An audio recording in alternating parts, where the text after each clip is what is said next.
اور جو کچھ ہم نے سنا ہے اللہ پاک اسے یاد رکھنے اور اس پر عمل کرنے کی توفیق ہم سب کو عطا فرمائے۔ ایک بات یاد رکھیں کہ معاشرے میں بہتری اسی وقت ممکن ہے کہ جب اجتماعیت پیدا ہو جائے۔ تھوڑا سا سلولی کریں۔ رمضان شریف میں اسلام ایک عملی مظاہرہ نظر آتا ہے۔ ہمیں ایک دوسرے کی نیکی سے تقویت ملتی ہے۔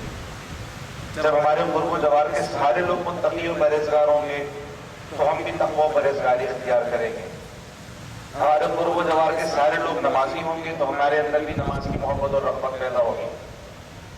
ایک کلاس روم کے اندر 25 اسٹوڈنٹس ہیں، ان میں سے 24 لوگ اگر پابندی کے ساتھ اذان سنتے ہی نماز پڑھنے کے لیے جائیں گے تو 25 میں بھی بولے گا یار یہ 24 زیادہ تو میں بھی چلتا ہوں آٹومیٹک۔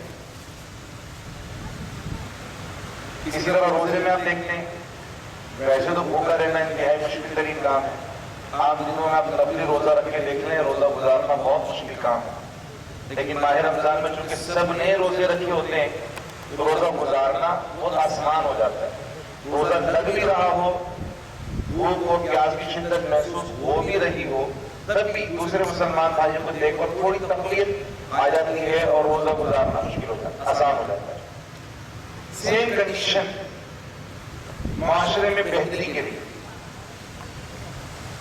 جب تک ہمارے قرب و جوار کا ماحول پاکیزہ نہیں ہوگا، نیکیوں والا نہیں ہوگا، اس وقت تک نیکی کرنا ہمارے لیے آسان اور سہولت والا کام نہیں ہوگا، بلکہ انتہائی مشکل ہو جائے گا نیکی کرنا۔ اس کی مثال ایسے نے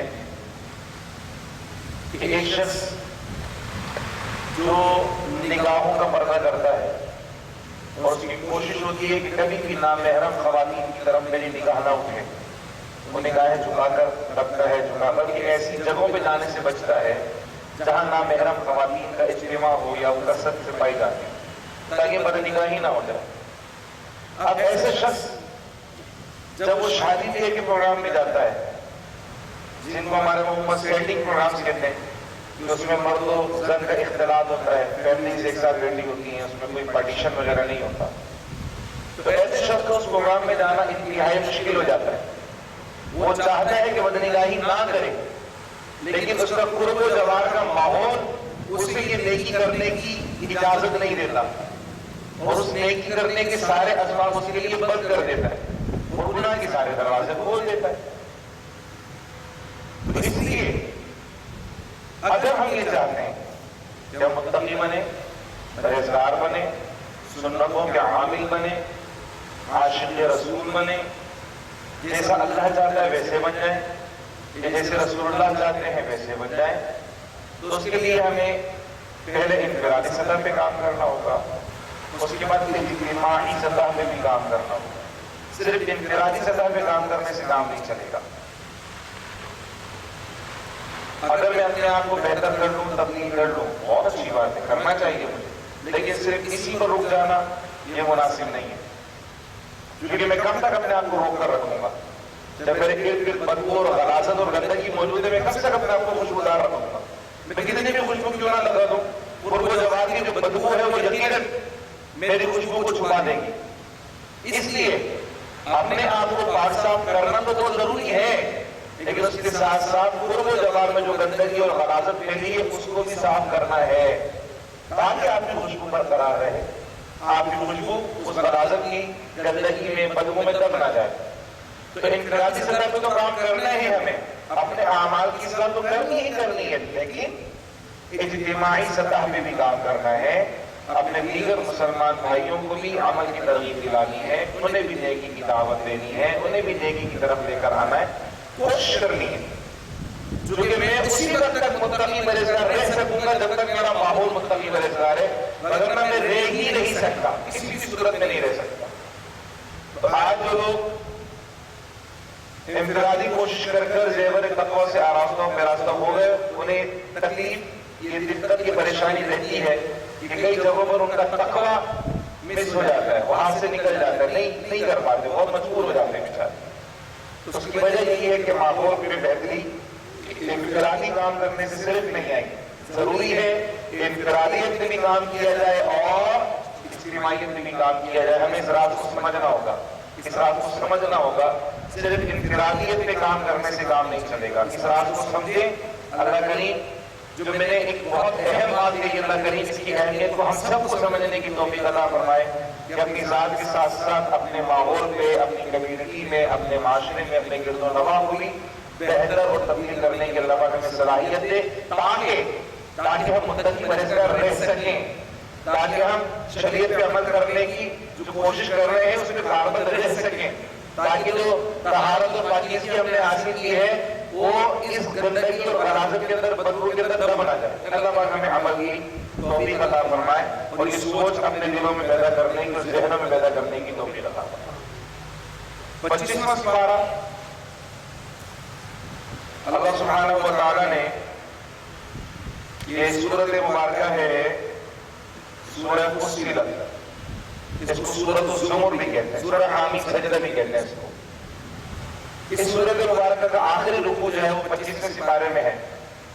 25ویں سپارے کے آغاز میں اللہ سبحانہ و تعالیٰ نے ارشاد فرمایا کہ قیامت کے قائم ہونے کا حقیقی علم صرف اور صرف اللہ سبحانہ و تعالیٰ کے پاس ہے. کہ قیامت کب قائم ہوگی یہ صرف اللہ کو پتہ ہے، اللہ کے علاوہ کسی کو نہیں پتہ. فرمایا اللہ پاک نے کہ لوگ تو کاروبار میں مصروف ہوں گے، بازاروں میں تجارت اور خرید و فروخت میں ہوگی، اور اچانک سے قیامت آ جائے گی، اچانک سے، ایک دم سے. بالکل ٹھیک ہے کہ قیامت کا حقیقی علم صرف اور صرف اللہ سبحانہ و تعالیٰ کے پاس ہے، لیکن قیامت کا علم یہ علوم غیوبیہ میں سے، مطلب پوشیدہ علم میں سے، علم غیب میں سے ہے. اور آخر عالم مجسم صلی اللہ تعالیٰ علیہ وسلم کو اللہ سبحانہ و تعالیٰ نے علم غیب عطا فرمایا. یہ ہمارا عقیدہ ہے. اور قیامت کا علم بھی اللہ سبحانہ و تعالیٰ نے ہمارے پیارے آقا صلی اللہ علیہ وسلم کو عطا فرمایا. لیکن کچھ علم ایسے ہیں جو رسول اللہ کو ظاہر کرنے کی اجازت تھی، جو اپنے غلاموں اور امتیوں کو بتائیں، وہ علم شریعت. اور کچھ علم ایسے تھے جو حبیب صلی اللہ علیہ وسلم آپ کو ہمیں اطلاع دینی ہے، لیکن یہ علم کسی اور کو نہیں دینا، یہ باتیں کسی اور کو نہیں بتانا کہ آج جو میرے درمیان راز ہے، یہ اللہ اس کے رسول کے درمیان راز اور مشکلہ باتیں جو ہر کسی کو نہیں بتانا. لیکن پھر بھی رسول کریم صلی اللہ علیہ وسلم نے وقوع قیامت کی نشانیاں بتائیں. اور وقوع قیامت کی نشانیاں بتانے کا مقصد یہی ہے کہ سرکار کو پتہ ہے کہ قیامت کب آئے گی. سرکار نے ترتیب سے نشانیاں بتائیں، پہلے یہ ہوگا، پھر یہ ہوگا، پھر یہ ہوگا، پھر یہ ہوگا، پھر قیامت آ جائے گی. تو مطلب سرکار کو پتہ قیامت کب آئے گی، جب سرکار نے بتایا نا. اسی طریقے سے احادیث مبارکہ کا مطالعہ کیا جائے تو سرکار دوارا نور مجسم صلی اللہ علیہ وسلم نے مہینے کا تعین بھی فرما دیا. محرم کے مہینے میں آئی. سرکار نے تاریخ کا تعین بھی فرما دیا، عاشورہ کا دن ہوگا. سرکار نے دن بھی تعین فرما دیا، جمعہ کا دن ہوگا. اور سرکار نے وقت کا تعین بھی فرما دیا کہ عصر و مغرب کے درمیان کا وقت ہوگا، یہ نماز جمعہ کے بعد کا وقت ہوگا. اتنی ساری نشانیاں تو بتا دی سرکار نے. بس ایک چیز رہ گئی، کیا سرکار نے سن نہیں بتایا کہ کس سن میں قائم ہو. یہ سرکار نے چھپا کر رکھا. ورنہ باقی ساری نشانیاں تھی، مہینہ، تاریخ، وقت، یہ سب سرکار نے بتا دیا. صرف سرکار نے سن چھپا کر رکھا. کیوں؟ وہ اس لیے کہ سرکار دوارا مجسم صلی اللہ تعالیٰ علیہ وسلم کے غلام اس آخرت کی فکر کریں اور اعمال کی اصلاح کریں. اگر بندے کو بتا دیا جائے کہ تمہارے پاس 1 مہینہ ہے، 1 مہینے کے بعد تم مرو گے، 1 مہینہ بھی ہے، تو بندہ کیا کرے گا؟ 29 دن عیاشی میں گزارے گا اور آخری دن آ کے وہ توبہ اللہ کرے گا. جیسے جو پھانسی کے جو مجرم ہوتے ہیں، جنہیں پھانسی کی سزا دے دی جاتی ہے، تو وہ کیا کرتے ہیں؟ اس سے میرے تو بڑے ترلے ہوتے ہیں. لیکن جب پتہ چلی پھانسی ہو گئی ہے، اب تو کوئی بچنے کا چانس ہی نہیں ہے، تو بہت صرف مسلح ہوتا ہے، تصویر ہوتی ہے، قرآن ہوتا ہے، بس اسی میں لگ جاتے ہیں. تو جب بندے کو موت کا وقت پتہ ہو تو وہ کیا کرتا ہے؟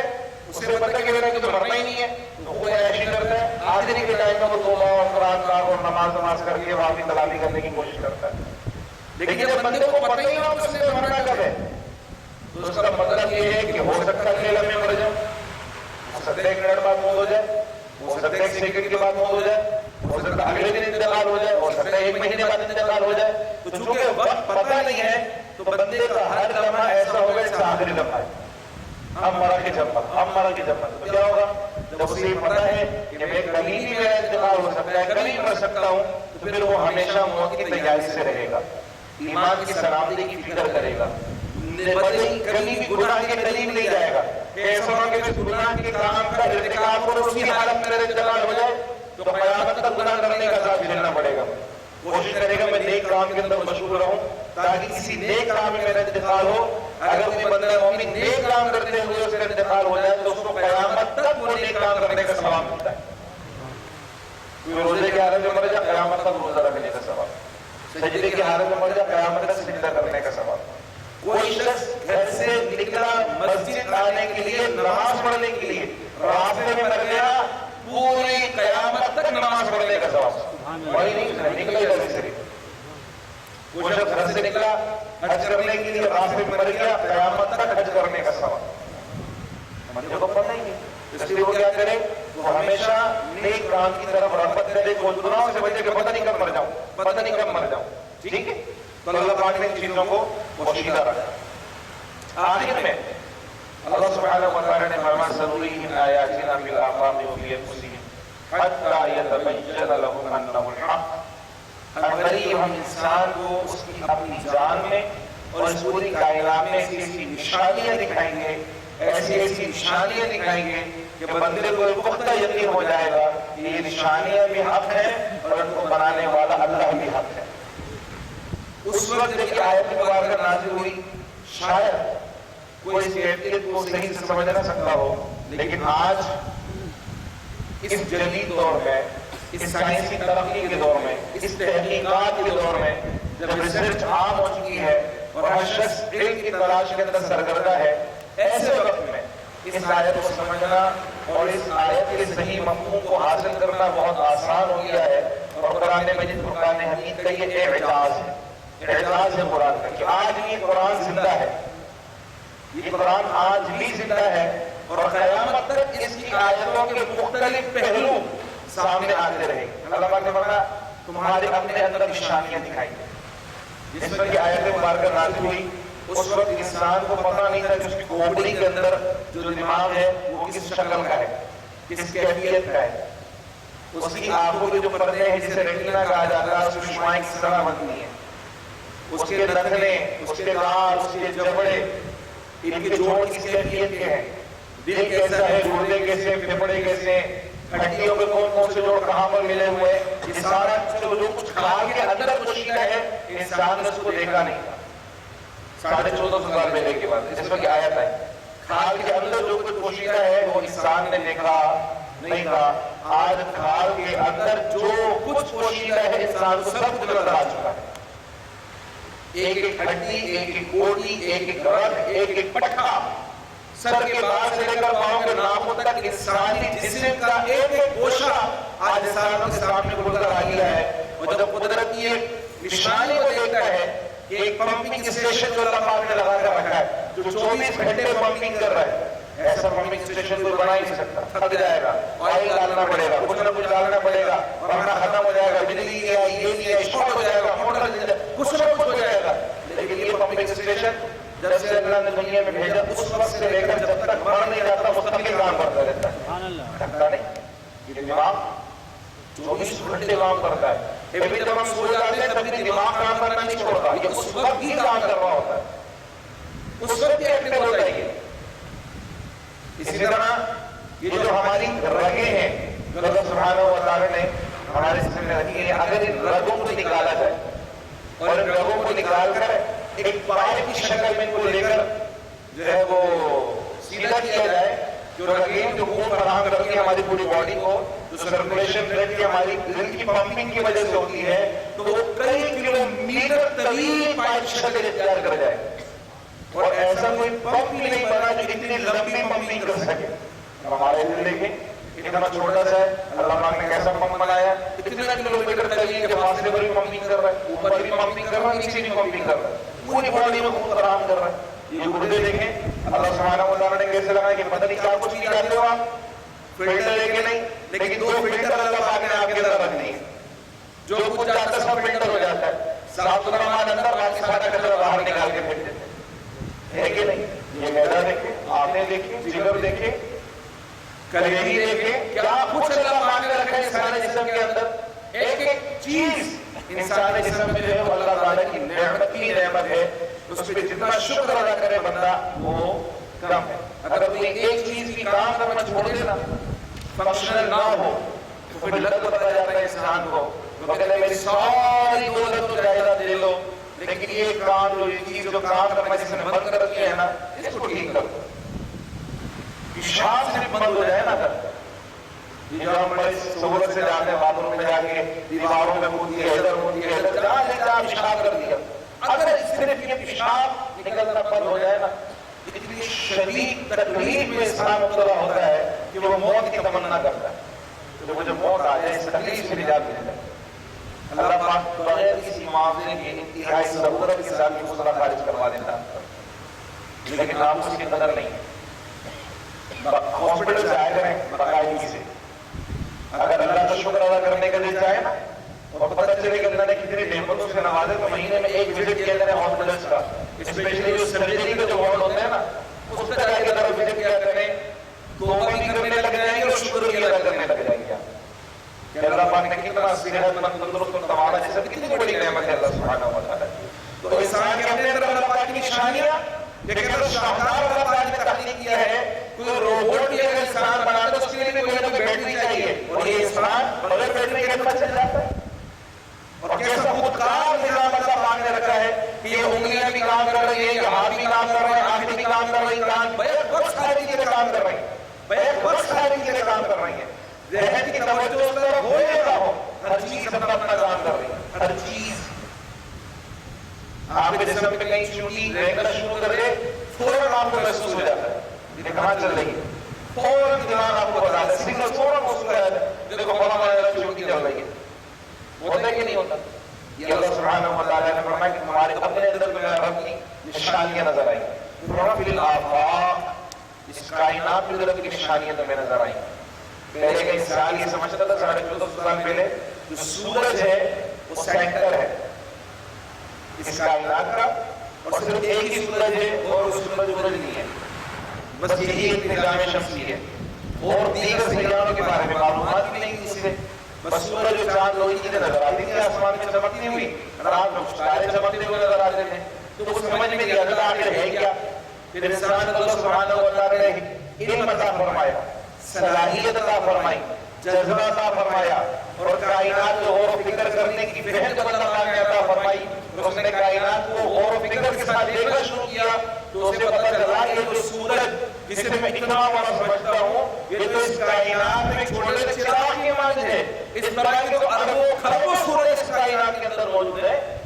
یہ جو نظام شمسی ہمارے وہ چھوٹا سا ہے, اس طرح کے کئی نظام شمسی ایک گلیکسی میں موجود ہیں, اور اس طرح کی کئی ہزار گلیکسیاں اس کائنات کے اندر موجود ہیں, اور اس طرح کے کئی گلیکسیز کے ساتھ ساتھ جو نوری سال ہے اس کے کئی ہزاروں سالوں کا سفر کرنے کے بعد کئی کئی کہکشائیں کے اندر آتا ہے. انسان تو سب چیزوں کو دیکھ ہی نہیں پاتا, صرف نظام شمسی میں اپنے نظام شمسی میں غور و فکر کر لینا انسان تو اللہ سبحانہ و تعالیٰ کی توحید اور اس کی تخلیق اور اس کے وجود کا قائل ہو جائے. حضرت صاحب سے فرماتے تھے کہ اتنی بڑی زمین جس میں ہم رہتے ہیں اتنی بڑی زمین ہے, بہت بڑی زمین ہے. فرمایا اللہ سبحانہ و تعالیٰ کی مخلوقات میں جو اللہ نے مخلوقات پیدا فرمائی افلاک میں, کائنات یونیورس میں, اس زمین کی, اس ارتھ کی, اس پلانٹ پہ جس کا نام ہے ارتھ جس پہ ہم رہتے ہیں, یہ پلانٹ ہے جس کا نام کیا ہے ارتھ جس پہ ہم رہتے ہیں. فرمایا اب جس ارتھ پہ اللہ سبحانہ و تعالیٰ یہ زندگی عطا فرما سکتا ہے اتنی کچھ کہ وہ دوسرے پلانٹس پہ زندگی عطا نہیں فرما سکتا, آباد کر سکتا ہے دوسرے پلانٹس کو بھی. فرماتے ہیں کہ اللہ سبحانہ و تعالیٰ کی مخلوقات میں اس زمین کی حیثیت جس پہ ہم رہتے ہیں ایسی ہے جیسے گھنے جنگل میں ایک مٹر کا دانا, گھنے جنگل میں مٹر کا دانا. کیا حیثیت یہ اس زمین کی حیثیت. اچھا یہ تو انہوں نے تفسیر پڑھاتے ہوئے جملہ کہا, اور مجھے اس وقت میں نے کہا کہ حضرت کے جذب ہے, ایک وجدانی کیفیت ہے, حضرت کو ہو سکتا ہے علم ہوا ہو, الہام ہوا ہو, کشف و کرامات اور کوئی قرآن حضرت نے کیا ہو تو اس میں یہ بات حضرت نے بات بیان فرمائی. شاید حقیقت میں ایسا نہ ہو حضرت نے صرف دنیا کی حقارت کو بیان کرنے کے لیے کہہ دیا ہو، لیکن جب میں نے اپنا نظام شمسی دیکھا، ہمارے جو پلانٹس جو ہمارے نظام شمسی میں کتنے پتہ ہے؟ کسی کو پتہ ہے ہمارے نظام شمسی میں کتنے پلانٹس ہیں؟ 8 9 کتنے 9 ہیں. پہلے 7 کہتے تھے، پھر بعد میں 2 دریافت ہوئے. 9 پلانٹ ہیں. کتنے 11 ہو گئے. یہ نئی لیٹسٹ تحقیق ہے، چھوٹی بھائی نے بتائی ہے ماشاءاللہ، دوسرے نے فتویٰ دیا مجھے. میری جو تحقیق ہے وہ پرانی ہے، وہ 10 سال پرانی ہے. اب سورج اس کا مرکز ہے، سینٹر ہے، اور پورا جو ہمارا نظام شمسی ہے جتنے پلانٹس ہیں وہ سب اس کے گرد گردش کر رہے ہیں، چکر کاٹ رہے ہیں. زمین کا نمبر 3 ہے. اب اس کے اندر جوپیٹر بھی ہے، اس کے اندر مارس بھی ہے، مختلف سیارے. آپ تحقیق کریں، مطلب اس وقت میرے پاس اگر لیپ ٹاپ ہوتا اسکرین ہو جو میں آپ کو یہاں پر دکھا دیتا. اب آپ اس سیاروں کے حجم کی طرف دیکھیں کہ ان سیاروں کا حجم کتنا ہے، کیا سائز کتنا ہے ان کا. تو ہمارے استاد صاحب نے بتایا کہ زمین، سورج جو ہے وہ زمین سے دگنا ہے، 2 گنا بڑا ہے. مطلب سورج میں 2 زمینیں سما سکتی ہیں. اور ہمارا جوپیٹر اتنا بڑا ہے کہ اس میں 1000 زمینیں سما جائیں. اتنا بڑا ہے، 1000 زمینوں کے برابر ایک جوپیٹر ہے جو ہمارے نظام شمسی کا ایک سیارہ ہے، ایک پلانٹ ہے.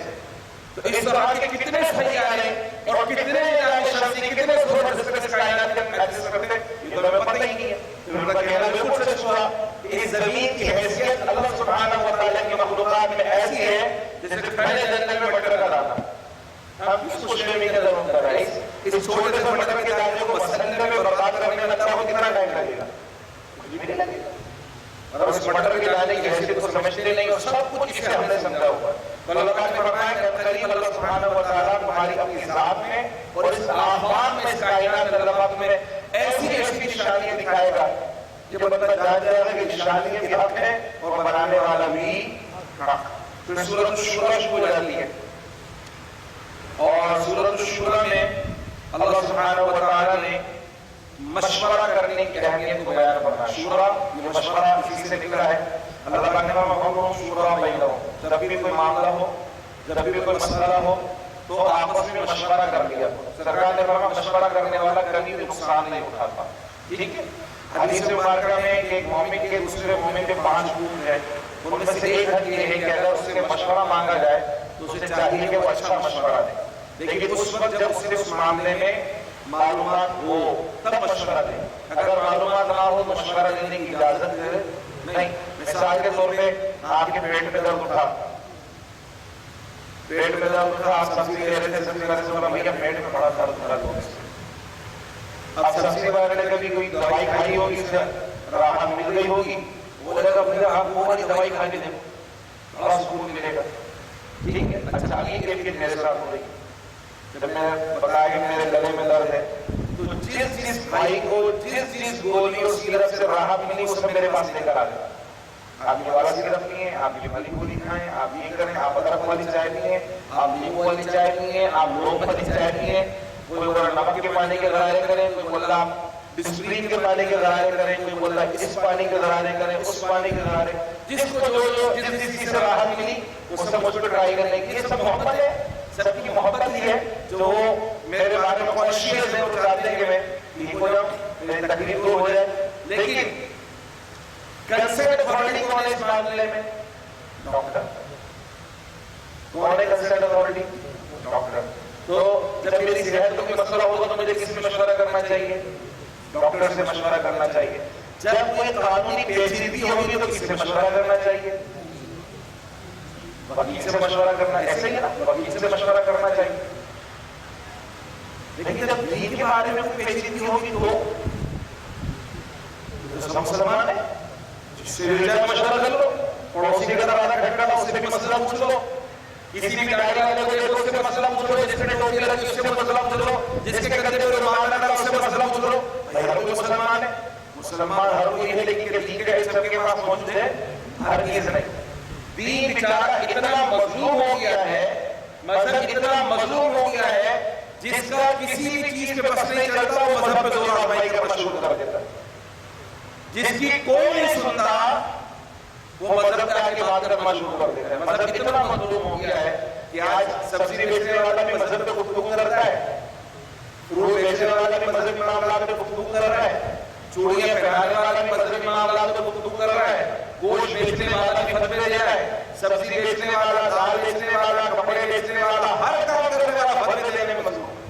دین اتنا مظلوم اور لاچار ہو گیا ہے کہ آپ دین کے معاملے میں کبھی کنسرن اتھارٹی کے پاس نہیں جاتے. باقی سارے معاملات تو کنسرن اتھارٹی سے مشورہ کرتے ہیں آپ, لیکن دین کے بارے میں آپ جس سے زیادہ بول لیتے اور مطمئن ہو جاتے ہیں ہمارا کہانی ہے کسی نے بتایا ہوگا. باقی نمازی آدمی ہیں ماشاءاللہ, دیکھتا ہوں 5 ٹائم کی نماز پڑھتے ہیں, بتایا ہوا ہے 5 رات کی نماز پڑھنے کا مطلب یہ شریعت کا علم کے پاس آ گیا. کندھے پہ رومال رکھنے کا مطلب ہے سب کچھ دین کی باتیں جانتے ہیں, حلال و حرام سب کچھ پتہ ہے. پتہ تو عالم کو بھی سب کچھ نہیں ہوتا, لیکن باقاعدہ اس نے قرآن اور حدیث کا مطالعہ تو کیا ہے نا. کتب فقہ تو استاد کے سامنے بیٹھ کر پڑھی, کچھ نہ کچھ تو مسائل ہیں. تو دین کے معاملے میں جو کنسرن اتھارٹی ہے وہ صرف عالم دین ہے. اس کے علاوہ اگر کسی کے پاس آپ جاتے ہو تو آپ اپنی جان پہ ظلم کرتے ہو, اپنی جان پہ ظلم کرتے ہو. اسے حلال حلال کا پتہ نہیں, اس میں بولا ایسا کر رہا ہوں, اچھا ایسا کرو, ایسا کر لیا, پتہ چلا وہ چیز حرام کی اور آپ مشغول ہو اس کے اندر, آپ کو پتہ ہی نہیں. وہ چیز انکل نے بتایا ایسا کر لینا. دین کے معاملے میں چچا کی مانتے ہیں, دادی کی مانتے ہیں, نانی کی مانتے ہیں, پھپھو کی مانتے ہیں, سب کی مانتے ہیں, اللہ رسول کی نہیں مانتے. اسی طرح خواتین کے اندر ان کی پھپھو نے کچھ بتا دیا, امی نے کچھ بتا دیا, خالہ نے کچھ بتا دیا, نانے نے کچھ بتا دیا, اسی پہ عمل ہو رہا ہے. شریعت کو جاننے کی فکر ہی نہیں ہے کہ شریعت کو جانتے تھوڑا سا کہ شریعت کیا کہتی ہے. تو خدا را اس معاملے میں وہ فکر کریں کہ جب دین کا کوئی مسئلہ ہو, اس طرح دین کے تمام معاملات میں آپ کنسرن اتھارٹی کے پاس جاتے ہیں, تو دین کے معاملے میں بھی آپ نے کنسرن اتھارٹی سے مشورہ کرنا ہے. میڈیکل کے معاملے کے اندر میں ڈاکٹر کے علاوہ کسی اور سے مشورہ اس لیے نہیں کرنا چونکہ میری جان کا خطرہ ہے نا کہ نہیں. کوئی سی دوائی کھا لوں, پتہ چلے وہ دوائی بھی ایکسپائر, بندہ بھی ایکسپائر, فائدے میں جو نقصان ہو جائے.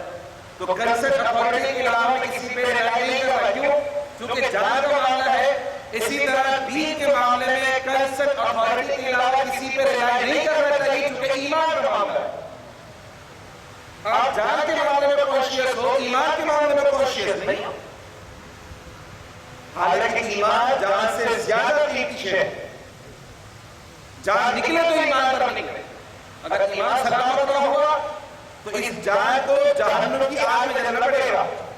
تو اس لیے دین کے معاملے میں خدا کنسرن اتھارٹی سے رابطہ کیا کریں, علماء سے رابطہ کیا کریں, مفتیان کرام سے رابطہ کیا کریں, اور شرعی مسائل کے جوابات اور انہی سے معلوم کیا کریں. ہر غیر غیر سے نہیں پوچھا کریں. اب دیکھو یاسر ماشاءاللہ 10 دن سے داڑھی نہیں کٹائی, داڑھی سے بڑھ گئی ہے, وہاں مل جائے گا بھی, ہمیں ہی مان لے گا. اب ہم بولے یاسر بھائی سے مسئلہ پوچھ لو, ماشاءاللہ دیکھو داڑھی بھی آ گئی ہے کہ ہمیں ہی مان لیا. تو کیا مطلب کہ آپ جن ایسے دکان میں بیٹھ رہے اور تھوڑی سی داڑھی کی بڑھ گئی اور ہمارا میں انتقال ہو گئی, دین کا سہارا ہوا ہے ان کے پاس, ہرگز نہیں. تو کسی کی داڑھی پہ, کسی کے ہمامے پہ, کسی کے جبے اور چوغے پہ ہرگز نہ جائے. آپ یہ دیکھیں کہ آیا واقعی اس کے پاس علم شریعت اور علم دین ہے کہ نہیں ہے. اگر ہے تو پھر آپ سے رابطہ کریں, مگر دین کے بارے میں کبھی بھی کسی غیر عالم سے بھروسہ نہیں کرنا. ٹھیک ہے, کلیئر ہے بات. پھر اسی سورت مبارکہ کے آخر میں قرآن پاک لے کر آئے بیٹا, اسی سورت مبارکہ کے آخر میں اللہ سبحانہ و تعالی نے یہ فرمایا ہے کہ ما كان لبشر ان يكلمه الله الا وحيا او من وراء حجاب او يرسل رسول فيوحي باذنه ما يشاء. وہی کتنے طریقے سے آ سکتی ہے, اللہ پاک اس کا بیان فرمایا. پہلی بات تو یہ کہ کسی انسان میں اتنی ہمت اور طاقت نہیں کہ وہ اللہ سے کلام کر سکے, کسی انسان میں نہیں. اب وہ لوگ یہ کہتے ہیں کہ نبی بھی ہمارے جیسے بشر ہیں. اللہ نے کہا بشر میں طاقت ہی نہیں کہ اللہ سے کلام کر سکے, بشر میں طاقت ہی نہیں کہ وہ اللہ سے کلام کر سکے. اب اگر نبی بھی بشر ہونے کے باوجود اللہ سے کلام کر رہے ہیں تو مطلب وہ تمہارے جیسے بشر نہیں, تمہارے جیسے بشر نہیں. بشر تو وہ ضرور ہے مگر تمہارے جیسے بشر نہیں, کیونکہ بشر ہونے کے بعد بھی اللہ سے کلام کر رہے ہیں. ٹھیک ہے؟ تو اپنے جیسا ہرگز نہیں کہنا چاہیے، نہ انہیں اپنے جیسا کہنا چاہیے، نہ خود کو ان کے جیسا کہنا چاہیے. یہ دونوں طریقے درست نہیں ہے. ورنہ بشر یہ طاقت نہیں کہ وہ اللہ سے کلام کر سکے. ہاں اللہ جن کو چنتا ہے، جنہیں نبوت سے سرفراز فرماتا ہے، کیا ہوتا ہے؟ فرما الا وحی، یا تو وحی کرے گا، او من وراء حجاب، یا پردے کے پیچھے سے گفتگو ہوگی، او یرسل رسولا، یا اللہ پاک فرشتہ نازل فرمائے گا، فیوحی باذنہ ما یشاء، تو وہ اللہ کے حکم سے جو اللہ کا پیغام ہوگا وہ اللہ کے نبی تک پہنچا دے گا. کتنی بیٹی کی چیزوں میں 3 طریقے ہو گئے. ایک تو براہ راست وحی آ رہی ہے، دوسرا پردے کے پیچھے سے گفتگو ہو رہی ہے، اور تیسرا فرشتے کے ذریعے سے وحی آ رہی ہے. ہمارے پیارے آقا حضرت محمد مصطفیٰ صلی اللہ علیہ وسلم پر ان تینوں طریقوں سے وحی آتی ہے. ان تینوں طریقوں سے وحی آتی ہے. سرکار میں بشری بھی وحی لے کر آئے، سرکار دو عالم مجسم صلی اللہ علیہ وسلم سے اللہ سبحانہ و تعالیٰ نے گفتگو اور کلام فرمایا، اور سرکار دو عالم مجسم صلی اللہ علیہ وسلم نے براہ راست اللہ سبحانہ و تعالیٰ سے کلام بھی فرمایا اور اللہ کا دیدار بھی کیا. شب معراج میں جو واقعہ ہوا، اور ایک ایسا اعزاز ہے جو ہمارے آقا کے علاوہ کسی اور نبی علیہ السلام کو نہیں عطا ہوا. یہ ہمارے آقا کا اعزاز ہے کہ آپ واحد وہ ہیں جنہوں نے سر کی آنکھوں سے اللہ تعالیٰ کا دیدار کیا. تو اللہ تعالیٰ نے فرمایا کہ بشر کی یہ ہمت نہیں ہے کہ وہ اللہ سبحانہ و تعالیٰ سے کلام کر سکے. تو اگر کوئی بشر ہونے کے باوجود اللہ سے کلام کر رہا تو پھر وہ تمہارے جیسا بشر نہ ہو، تمہارے جیسا اور نہ ہو اس کے جیسے. اسی سورۃ مبارکہ میں ایک بڑا خوبصورت موضوع ہے، وہ یہ ہے کہ اولاد کون دیتا ہے؟ بیٹے کون دیتے ہیں؟ بیٹیاں کون دیتا ہے؟ اور بانجھ کون رکھتا ہے؟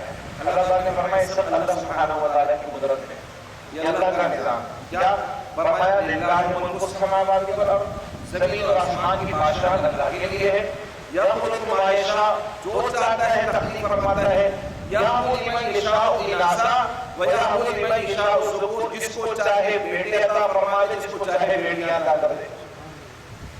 اس کے ذمہ کرم میں اب اگر کسی کا بیٹیاں پیدا ہو رہی ہیں اور وہ اپنی بیوی کو تانے دیتا ہے، تو بیٹیاں پیدا کر رہی ہیں، تو بیٹیاں پیدا کر رہی ہیں، تو بیٹیاں پیدا کر رہی ہیں. اللہ کہہ رہی ہے تو اللہ کی شان ہے. جس کو چاہے اللہ نعمتوں سے نوازے، جس کو چاہے رحمتوں سے نوازے. بیٹا نعمت تو بیٹی رحمت. تو وہ معاشرہ جس میں بیٹیوں کو ذلت و رسوائی کا نشان سمجھا جاتا تھا، جہاں انہیں زندہ درگور کیا جاتا تھا، وہاں اس ذلت و رسوائی کا نشان جانے جانے والی بیٹی کو رحمت ہمارے پیارے آقا محمد مصطفیٰ نے بنایا. سرکار کو خود اللہ نے بیٹی عطا فرمائی. سرکار کی صاحبزادے نے زیادہ دیر حیات نہ رہے، بچپن میں ہی انتقال فرما دی. بیٹی ہی سرکار زندہ رہے. اور سرکار دو عالم مجسم صلی اللہ علیہ وسلم نے فرمایا جس کو اللہ 2 بیٹیاں دے، 2 بیٹیاں دے، وہ ان کی تربیت کرے، ان کو لکھائے پڑھائے، اچھی تربیت کرے، پھر اس کے بعد ان کی رخصتی کر دے. سرکار نے فرمایا وہ شخص جنت میں میرے ساتھ ایسا ہوگا جس کی 2 انگلیاں. کتنا قریب ہوگا میرے؟ سرکار نے اشارہ کر کے فرمایا کتنا قریب ہوگا. پھر سرکار نے فرمایا کہ اگر کسی کی بہن بیٹی کو طلاق ہو جائے اور وہ واپس آ جائے اپنے باپ کے گھر پہ، اپنے بھائی کے گھر پہ، اور وہ اس کو کھلائے ملائے، احسان نہ جتائے، تانا نہ دے، اس کو شفقت کرے، محبت کرے، سرکار نے فرمایا میں اسے جنت کا اپنا واصل بناؤں گا. آج ایسا ہوتا ہے بڑے بڑے نمازی، بڑے بڑے زکات دینے والے، حج کرنے والے، بڑی بڑی داڑیاں رکھنے والے، جب بیٹی طلاق ہو کر گھر پہ آ جائے، بہن طلاق ہو کر گھر پہ آ جائے تو بوجھ سمجھی جاتی ہے. بوجھ. اگر تم نے دنیا میں بوجھ سے سمجھ لیا تو پھر یاد رکھنا آخرت میں بوجھ اٹھانا پڑے گا تمہارے. اور اگر دنیا میں بوجھ نہیں سمجھا، اس کے ساتھ کیا محبت کا اظہار کیا، تو سرکار نے فرمایا جنت میں واصل بناؤں گا. ویسے تو اللہ سب کی بہنوں بیٹیوں کے گھر کو آباد رکھے، لیکن اگر یہ کیفیت ہو جاتی ہے تو بہن بیٹیوں میں ظلم، جبر، تشدد اور تانے نہیں دینے، بلکہ اسی طرح عزت کے ساتھ رکھنا ہے جس طرح شادی سے پہلے ہمیں رکھا تھا. تو سرکار نے فرمایا جنت میں دیکھو جنت میں پہنچنے کے بعد سرکار کا کتنا آسان کام ہے. ہم تو یہ ٹکرے مارتے رہتے جنت سے سرکار کا پہنچ. سرکار فرماتے جو حسن سلوک کرے وہ جنت میں میرا پہنچنے بن جائے گا. کاش یہ ہماری نیکیاں بھی ہمیں نظر آئیں. یہ ہماری نیکیاں نظر نہیں آتی ہماری. ہم اللہ کو راضی کرنا چاہتے ہیں, نمازیں پڑھتا روزہ رکھتے سرکار دیں گے ساری چیزیں اس لیے کرتے ہیں یہ فلان نہیں کہا. لیکن وہی پروردگار کی فرماتا ہے کہ اگر کوئی شخص اپنا ہاتھ شفقت سے کسی یتیم کے سر پہ پھیرے, اپنا ہاتھ شفقت سے کسی یتیم کے سر پہ پھیرے, جتنے بار اس کے ہاتھ کے نیچے آئیں گے اللہ پاک اتنے گناہ معاف فرما دے گا. اتنا آسان ہے گناہ معاف کروانا. ہماری طرف توجہ نہیں. حج عمرے کی سب دعائیں کرتے ہیں, ہم نے خوب دعائیں کہ اللہ پاک حج عمرہ حج عمرہ حج عمرہ حج عمرہ حج عمرہ. سرکار نے فرمایا جو اپنے ماں باپ کو مسکرا کر دیکھ لے, مسکرا کے دیکھ لے, بس مقبول حج کا ثواب ملے گا. مقبول. یہاں تو 5 لاکھ روپے خرچ کر کے جانے کے بعد بندہ ٹینشن نہیں رہتا ہے کہ پتہ نہیں مقبول ہوا کہ نہیں ہوا, مقبول ہوا کہ نہیں ہوا, یہ غلطی ہو گئی, وہ غلطی ہو گئی, ادھر تم واجب آ گیا, ادھر تم واجب آ گیا, ادھر مان ٹوٹ گیا, مفتی صاحب کے کان پہ کان کھایا, غلطی ہو گیا کیا ہوگا, غلطی ہو گیا کیا ہوگا, غلطی ہو گیا کیا ہوگا. ہر وقت بندہ ٹینشن میں رہتا ہے. حاجی کا عمرہ کرنے والا حضرت کے آنے میں جن گروپ میں ہوں تو بس وہ سو نہیں سکتا, اتنا ٹینشن میں رہتا ہے حاجی. حضرت اب کیا ہوگا, حضرت اب کیا ہوگا, حضرت اب کیا ہوگا. اس کو تسلی دینا بہت مشکل کام ہوتا ہے. ٹینشن میں پتہ نہیں مقبول ہوا, لاکھوں روپے کا سرکار بنا. ہم آپ لوگ مسکرا کے دیکھو, ایک ہے صبح کر لو, ایک ہے شام کر لو. کرتے ہیں کرو بندہ 5 دن لگتے ہیں حج کرنے میں, سال میں ایک دفعہ ہوگا. سرکاری حج میں جاؤ تو 5 سال کے بعد دوبارہ حج ہوگا. سرکار فرماتے صبح کی حج کر لے, شام کی حج کر لے. اس نے منع کیا, اللہ کی رحمت خود پڑی. مگر یہ والا جو فیض ہے سرکار کی سیرت مبارکہ کا, اسلام کا, اس کو میں نے چھوڑ دیا. یہاں پر آئے کے بڑے متقی میرے کرام میں, لیکن گھر میں تقویٰ پرہیزگاری ہم نے چھوڑ دی. حقوق اللہ کی طرف تو دھیان رکھا ہوا ہے, حقوق العباد کی طرف کوئی دھیان نہیں. حالانکہ حقوق اللہ کو اللہ چاہے تو اپنے کرم سے معاف فرما دے, لیکن حقوق العباد کی معافی اسی وقت ہوگی جس بندے کا ہر بار اس سے معافی مانگے. قیامت میں معاف کر دی تو ٹھیک, ورنہ اس کو راضی کرنے کے لیے اپنی نیکیاں نہیں پڑ جائیں گی. بھیا اپنی نیکیاں نہیں پڑ جائیں گی کہ راضی ہو جائے, تب بھی راضی نہیں ہوا, نیکیاں ختم ہو گئی. اللہ نے فرمایا کہ جس بندے کو راضی کرنا چاہ رہا اس کے گناہ اٹھا کے اس کے نام اعمال میں ڈالو. سرکار نے پوچھا مفلس کون ہے؟ صحابہ نے کہا جس کے پاس پیسے نہ مفلس ہے. سرکار نے فرمایا نہیں, یہ مفلس نہیں, مفلس تو وہ ہے جس نے دنیا میں بہت نیکیاں کی, بہت ساری نیکیاں کی, لیکن ساتھ میں حقوق العباد بھی ترک کرتا رہا, لوگوں کے حق مارتا رہا. اب قیامت آ رہی ہے, جب حساب کتاب ہوگا تو جن لوگوں کا حق مارا ہوگا وہ آ جائیں گے اللہ کی بارگاہ میں. بارگاہ سے تو ہمارا حق مارا, اچھا کیا کیا تھا, ایسے اس نے کیا, اچھا چلو بھائی حق ادا کرو. میں نے آشا کرتا ہوں تو کچھ بھی نہیں ہے میرے پاس کرنے کو. اچھا اللہ پاک فرمایا کہ جو حق مارا تھا, جتنے نیکیاں بنتی ہیں اس بندے کے اکاؤنٹ سے نکال کے ٹرانسفر کرو. اچھا نیکی نکال کے ٹرانسفر, ایک بندہ راضی ہوا دوسرا آ جائے گا, میرا بھی حق مارا تھا, اچھا چلو اس کو بھی نیکی نکال کے ٹرانسفر کر کے راضی ہو. سرکار فرماتے ہیں جتنے کو حق مارے گا ایک ایک کر کے آتے رہیں گے حتی تک اس کی نیکیاں ختم ہو جائیں گی. چلو نیکیاں ختم ہوئی, اب بھی کچھ معاملہ ایسے ہیں کہ کچھ بچت ہو سکتی ہے. نیکیاں ختم ہوگی, تھوڑی بچت کی کوئی نظر آ سکتا ہے اس کی, لیکن اب مزید لوگ آ رہے ہیں, نیکیاں ختم ہو گئی تو اللہ پاک فرمایا کہ جن کا حق مارا تھا ان کے گناہ اس کے نام اعمال میں ڈال دے رہو. سرکار نے فرمایا اس سے بڑا مفلس کوئی نہیں. ہم نے سوچا کہ اس پر ہے جس کو جہاں موقع مل رہا ہے وہ حق مار رہا ہے, اپنی اپنی کیپیسٹی میں ہر کوئی ڈنڈی مار رہا ہے, ہر کوئی مسلمان کا حق مار رہا ہے اپنی اپنی کیپیسٹی. اور پھر بڑا متقی پرہیزگار بھی بنا پھرتا ہے. جب آخرت میں جائے گا اور جب نیکیوں کی کٹوتی ہوگی اور اس کے بعد گناہ جب ڈالے جائیں گے تب پتہ چلے گا کہ یار میں تو سمجھتا کہ مجھ سے زیادہ جو ہے چٹر کوئی نہیں ہے, مجھ سے زیادہ عقل مند کوئی نہیں ہے, میں تو خوب ڈنڈیاں ماری تھی, کسی کو پتہ بھی نہیں چلتا میں ایسے ڈنڈی مارتا تھا. لیکن یہاں آگے اللہ سبحانہ و تعالیٰ کو دھوکہ نہیں دے سکتے آپ. تو اس لیے خدا را ان معاملات کی طرف غور و فکر کرے. اور سرکار اللہ سبحانہ و تعالیٰ نے فرمایا کہ بیٹے لینا اور بیٹیاں دینا یہ اللہ سبحانہ و تعالیٰ سے اللہ تعالیٰ چاہے تو کسی کو اولاد کر دے. نہیں ہو رہے بیٹے, نہیں ہو رہی اولادیں. تم کیا سمجھتے ہو کیا صرف عمل زوجیت سے بچے پیدا ہو گئے؟ نہ جناب, عمل زوجیت تو ایک سبب و بہانہ ہے. اولاد تو اللہ دیتا ہے, اور پروردگار چاہے تو بغیر سبب کے بھی اولاد دے. کیا تم نے حضرت حوا کو نہیں دیکھا؟ بغیر ماں باپ کے پیدا کر دیا اللہ نے. حضرت آدم کو نہیں دیکھا, بغیر ماں باپ کے پیدا کر دیا.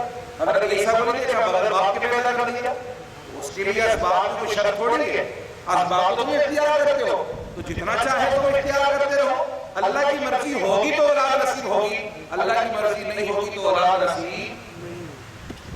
تو اللہ سے مانگنا چاہیے, اللہ کو راضی کرنا چاہیے, نہ کہ بیوی کو طلاق دینا چاہیے. ٹھیک ہے. پھر سورۃ الزخرف ہے.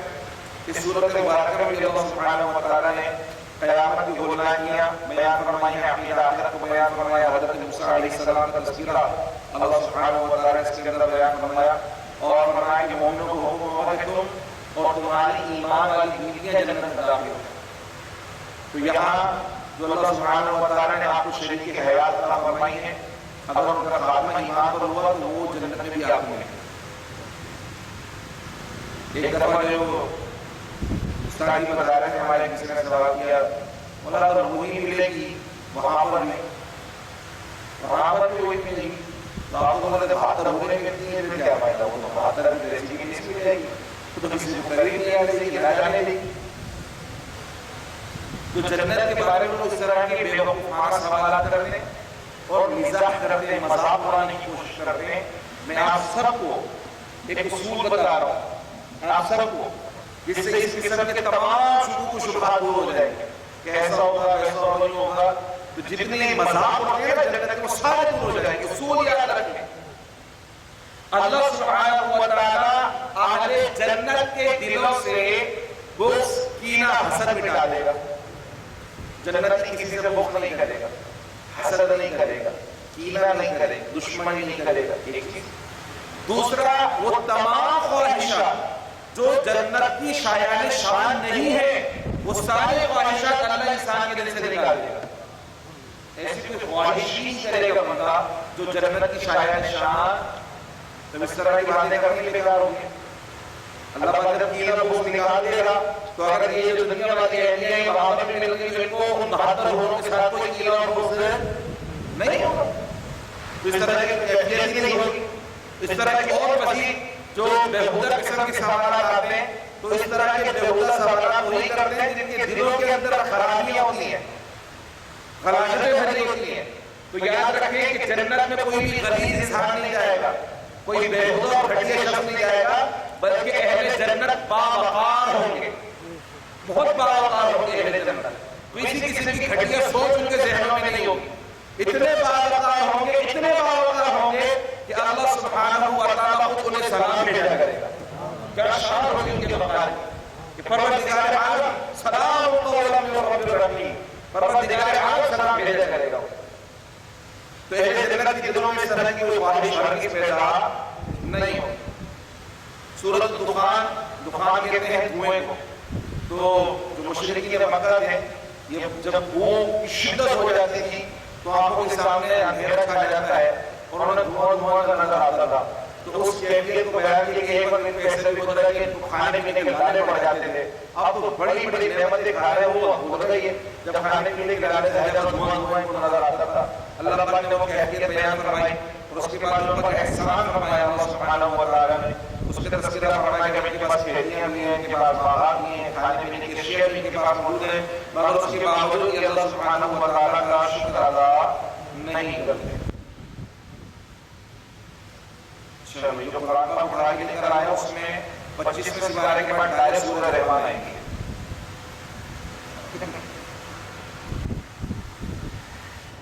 اچھا, پھر اس کے بعد سورۃ الدخان کے بعد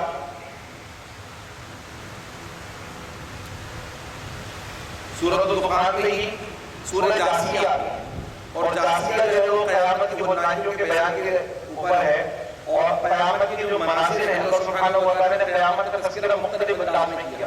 کبھی تو اللہ پاک نے صرف دلائل کی باتیں کی ہیں, کبھی اللہ سبحانہ و تعالیٰ نے پیش آنے والے واقعات کو بیان فرمایا, اور کبھی اللہ پاک نے ایسی منظر کشی کی ہے کہ گویا قیامت قائم ہو چکی ہے, اور قیامت میں جہنمی ایک دوسرے سے بات کر رہے ہیں, جنتی ایک دوسرے سے بات کر رہے ہیں, فرشتے جہنمیوں کو کیا کہہ رہے ہیں, وہ سارے مکالمے اللہ پاک نے قرآن کے اندر بیان فرمائے.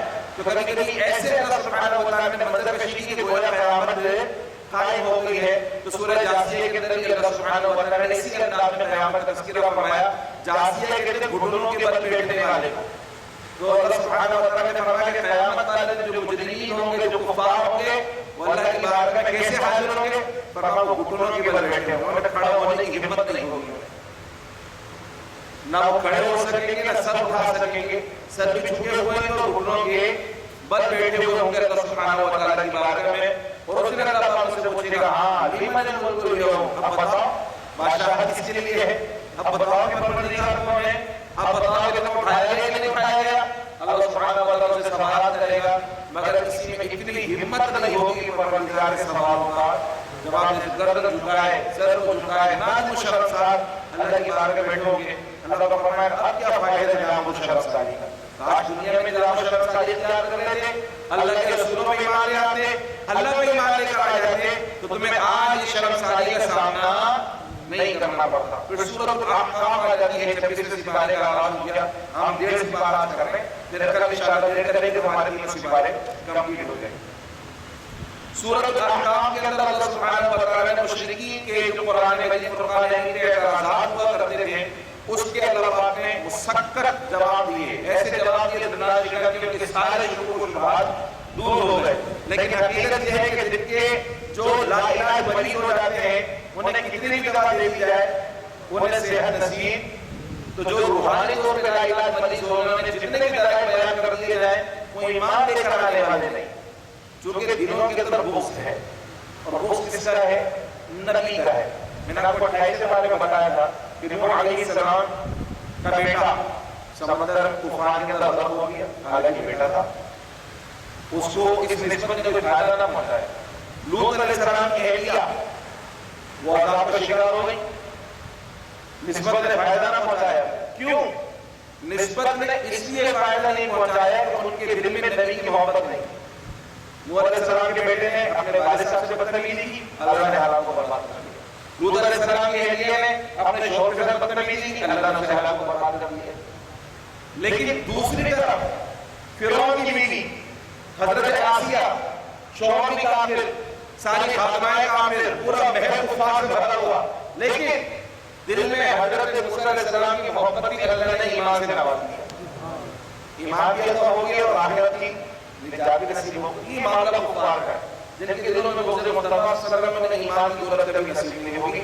جہاں کہیں بھی ہر چیز کی چنگاری بھی محبت رسول کی موجود ہے, اللہ سبحانہ و تعالیٰ اس چنگاری کو بڑھا کر شعلہ بناتا ہے, اور سارا شرک اور اس کی جتنی غلاظت اور جھاڑیاں وہ سب جل کر راک ہو جاتی ہیں, اور ایمان کی نور سے سینہ منور ہو جاتا ہے.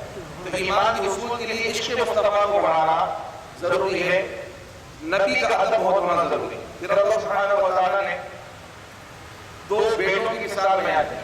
کہا ایک ایمان والا مطیع اور فرما بردار ہے, جب وہ جوان ہوتا ہے تو ماں باپ کے لیے دعا کرتا ہے, اپنے لیے دعا کرتا ہے, اللہ سے دعا مانگتا ہے کہ اللہ پاک مجھے ہمت دے کہ میں نیکی کے کام کروں. اور دوسرا وہ بیٹا ہے جو ناہنجار ہے, کافر ہے, اس کے ماں باپ جب نصیحت کرتے ہیں تو ابا کو بولتا ہے ابا تمہیں کیا پتہ زمانہ بدل گیا ہے, تمہیں کیا پتہ زمانہ بدل گیا ہے, تمہارا وہ زمانہ نہیں ہے, موڑنا ہو گیا وہ زمانہ. ابا نصیحت کرے بیٹا حرام کام ہے, غلط کام ہے, اللہ اس کے رسول کی نافرمانی ہو رہی ہے, دین کا مذاق اڑ رہا ہے, شریعت کا مذاق اڑ رہا ہے, نہیں کرو. ارے ہم ابا آپ کو کیا پتا, آپ پرانے گھڑیا زمانے کی باتیں کرتے ہو, پھر رسول اللہ زمانے کی باتیں کرتے ہو, اب زمانہ کا جدید ہو گیا. آج کا بیٹا ایسا نہیں کہتا کہ اپنے ماں باپ سے ایسی کہتا ہے نا. تو اللہ پاک نے کہا یہ نافرمان بچے یہ جہنم کی آگ میں جلنے والے ہیں. 2 مثالیں اللہ پاک. پھر قوم احقاف کہ جو اللہ سبحانہ و تعالیٰ نے عذاب نازل فرمایا ہود علیہ السلام کی قوم پر, اس کو اللہ پاک نے بیان فرمایا. پھر سورہ محمد شروع ہو جاتی ہے. یہ پوری سورت مبارکہ ہمارے پیارے آقا صلی اللہ علیہ وسلم کے نام نامی سے گرامی پر ہے, محمد صلی اللہ علیہ وسلم، چونکہ اس صورت میں ہمارے آقا کا نام ذکر کیا گیا قرآن مجید فرقان حمید میں صرف 4 مرتبہ ہمارے آقا کا نام آیا، لیکن وہاں بھی اللہ نے سرکار کو پکارا نہیں، جیسے دیگر انبیاء کرام کو پکارا، یا موسیٰ یا عیسیٰ یا ابراہیم علیہ السلام، انبیاء کرام کے نام لے کر اللہ نے ان کو پکارا، لیکن جب اپنے حبیب پاک آئی تو کبھی بھی نام لے کر نہیں پکارا، جب بھی پکارا سرکار کو پیارے پیارے نام سے پکارا، پیارے پیارے الفاظ سے پکارا، یا ایھا المزمل، یا ایھا المدثر، طٰہٰ، یاسین، بشیر، نذیر، رؤوف، رحیم، اتنے پیارے پیارے الفاظ سے پکارا، کبھی نام لے کر نہیں پکارا۔ البتہ نام سرکار کا قرآن مجید فرقان حمید میں 4 مرتبہ آیا، سورہ آل عمران میں آیا، سورہ احزاب میں آیا، سورہ محمد جو کہ ہم کہہ رہے ہیں سورہ فتح میں سرکار کا نام آیا۔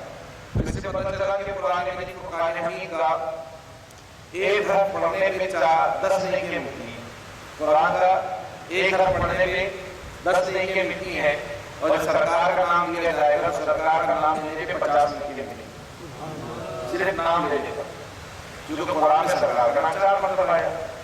تو میم، ہاں، میم، دال، کتنے حروف ہوئے؟ کتنے ہوئے؟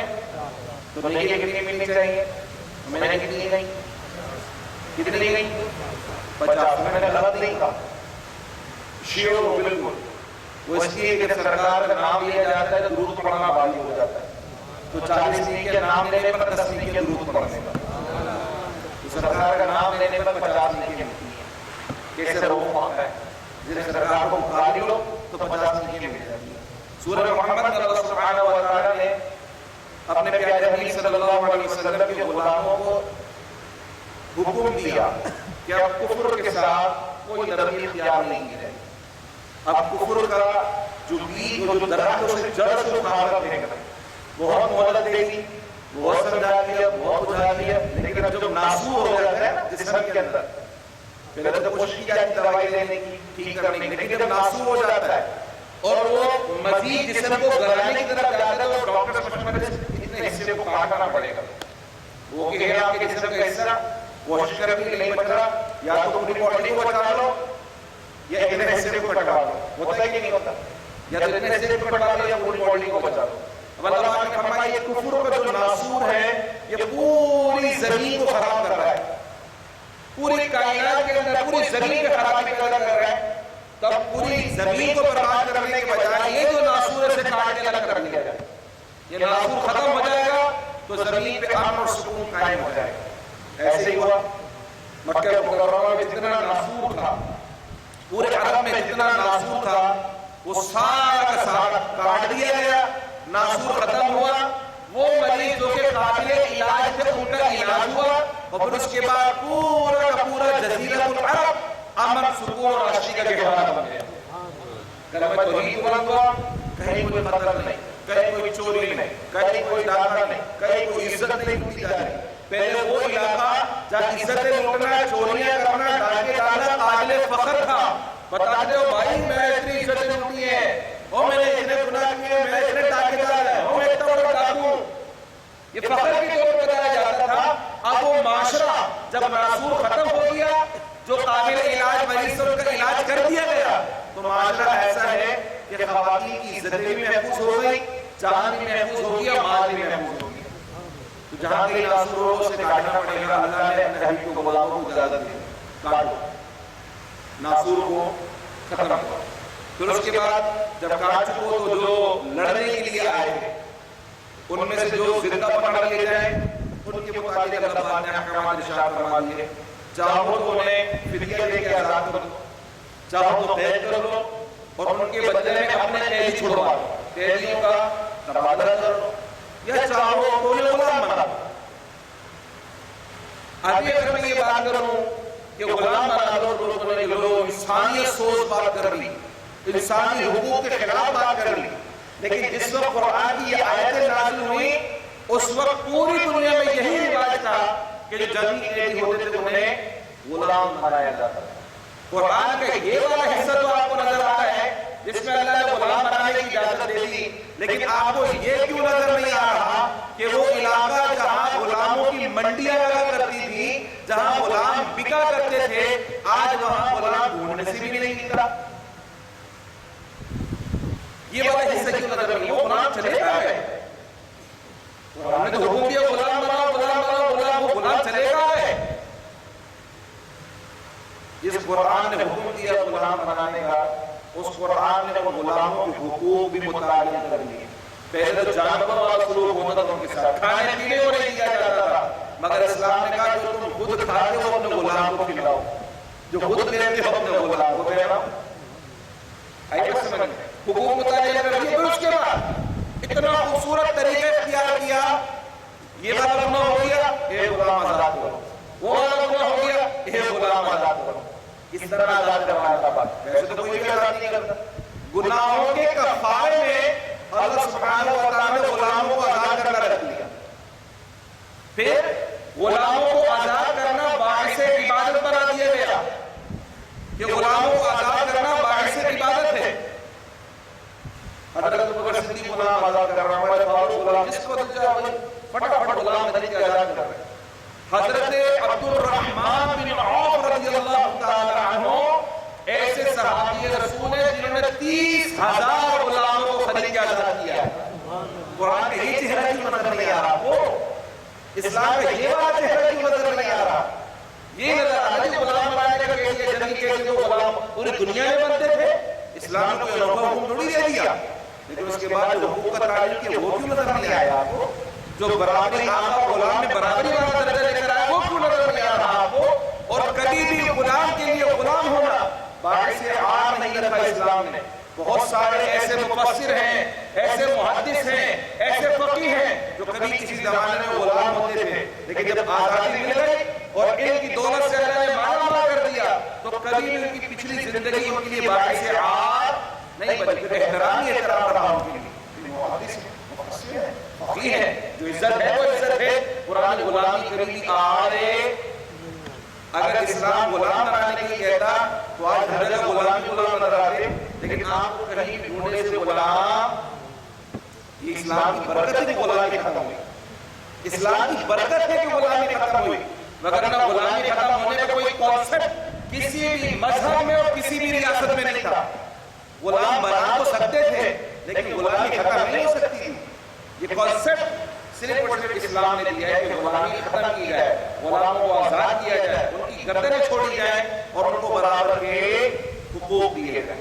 پھر اس کے بعد اس سورت مبارکہ میں اللہ سبحانہ و تعالیٰ نے جنت کی جھلک دکھائی ہے اور جنت میں جانے والوں کے احوال بھی بیان فرمائے، اور جو اللہ کے حکم کے مطابق جہاد اور قتال کرتے ہیں ان کی فضیلت بھی اللہ پاک نے بیان فرمائے۔ اس کے بعد سورۃ الفتح ہے،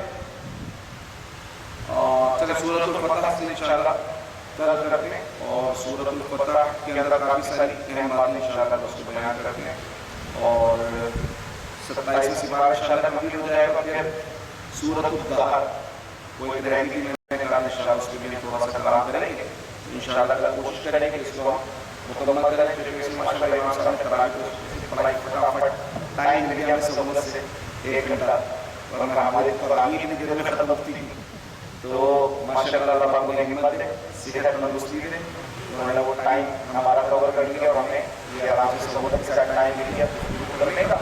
تو انشاءاللہ کل ہم اس کو اللہ کی توفیق سے، اللہ کی توفیق سے، صرف اللہ کی توفیق سے، ہماری کوئی حیثیت اور اوقات ہی نہیں ہے کچھ کر سکیں، صرف اور صرف اللہ کی توفیق سے انشاءاللہ کل اسے مکمل کرنے کی کوشش کریں گے۔ اللہ تعالی ہمارا حامی ناصر بھی ہو اور ہمیں کام کرنے کی توفیق بھی عطا فرمائے۔ آمین وما علیہ الا البلاغ۔ الحمد للہ رب العالمین والصلاة والسلام على سيد الأنبياء والمرسلين۔ اللهم ربنا آتنا في الدنيا حسنة وفي الآخرة حسنة وقنا عذاب النار۔ لا رب العالمین ہماری روزوں کو، ہماری نماز تراویح کو، ہمارے جمعے کو، ہمارے فطروں کو، ہماری تلاوت قرآن کو، ہمارے سجدوں کو، ہمارے رکوع کو، ہماری تسبیحات کو، ہمارے ذکر و اذکار کو، ہر موقع جو محض تیری عطا سے ہم گناہ گاروں نے کرنے کی کوشش کی ہے صرف، اور ہم جانتے ہیں کہ اپنے بندگی کو ادا نہ کر سکتے، لیکن تیری بارگاہ میں تیری دعا ہے کہ جب تو نے توفیق عطا فرمائی ہے میرے مولا اپنی بارگاہ میں شکر و قبولیت بھی عطا فرما دے، اور جس طرح کرنے کا حق تھا اس طرح بنا کر اپنی بارگاہ میں قبول بھی فرما دے، اس کا اجر ہمیں دنیا میں بھی عطا فرماؤ، آخرت میں بھی عطا فرما، اور اس کی برکت سے ہمیں جس طرح عبادات کرنے کا حق ہے اس طرح کرنے والا میں بنا دے۔ اللہ العالمین اس طرح ماہ رمضان شریف میں نیکی کی محبت اور رغبت ہمیں عطا فرمائی۔ ماہ رمضان شریف کے بعد بھی یہی تسلسل جاری رکھنے کی توفیق عطا فرما، دین کا فہم نصیب فرما، قرآن سے جو تعلق ماہ رمضان کے اندر ہمارا مضبوط ہوا میرے مولا، اس تعلق کو مزید مضبوط سے مضبوط تر بنانے کی توفیق عطا فرما، اور ماہ رمضان کے بعد قرآن مجید پڑھنے، سمجھنے اور عمل کرنے کی ہم سب کو توفیق عطا فرما۔ جتنے مسلمان بھائی بزرگ بچے بہنیں بیمار ہیں سبھی کو شفا کاملہ صحت عاجلہ نصیب فرما۔ جو بھی ہمارے دین کے کاموں میں دامیں درہمیں قدمیں سبحانیں جیسے قلب پہ حصہ لے رہے ہیں میرے مولا، سبھی کے تعاون کو مبارک قبولیت عطا فرما، اور سبھی کے رزق میں، روزگار میں، علم میں، عمل صالحہ میں خیر برکت عطیہ نصیب فرما۔ الہ العالمین جس کی جو بھی دلی جائز تمنا ہے الہ العالمین اپنے کرم سے پوری فرما دے۔ سمعنا واطعنا غفرانك ربنا وإليك المصير، وصلى الله تعالى على خير خلقه سيدنا وشفيعنا وحبيبنا ومولانا محمد وعلى آله وأصحابه أجمعين برحمتك يا أرحم الراحمين۔ اچھا یہ اعتکاف میں انشاءاللہ 12 بجے ہے وہ محفل